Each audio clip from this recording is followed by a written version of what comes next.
সবই তো চাইছেন। এই দোয়াটার মধ্যে দুনিয়ার কোনো দোয়া বাকি আছে? কথা বলেন। রব্বানা আতিনা ফিদ দুনিয়া হাসানা, আল্লাহ দুনিয়ার সব কল্যাণ লাগবে। ওয়া ফিল আখিরাতি হাসানা, আল্লাহ আখিরাতের সব কল্যাণ লাগবে। আগুনের শাস্তি থেকে বাঁচানো লাগবে। তো আপনি বাকি রাখছেন কিছু? এই একটা বাক্যের মতো বাক্য গোটা বিশ্বটারে বিক্রি করলে হবে? এজন্য কোরআনের দোয়াগুলো আমরা বেশি বেশি করবো, ইনশাআল্লাহ। পড়েন। দোয়া করার কিছু আদব আছে।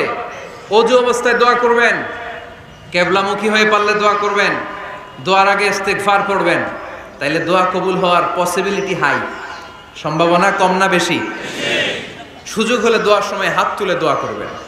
হাত তুলে দোয়া করা সুন্নাহ, ঠিক কিনা? সব জায়গায় না। টয়লেটে যাইতেছেন, আল্লাহুম্মা ইন্নী আউযু বিকা মিনাল খুবুসি ওয়াল খাবাইস বিরহমাতিকা ইয়া আরহামার রাহিমিন। হাত তোলা যাবে? বুঝা শুনা। আল্লাহর হাবিব যেখানে হাত তুলছিলেন, কিছু কিছু জায়গায় আল্লাহর হাবিব হাত তুলেছেন, কিছু কিছু জায়গায় তোলেন নাই। তো তোলেন, যেখানে সুযোগ হয় তোলেন।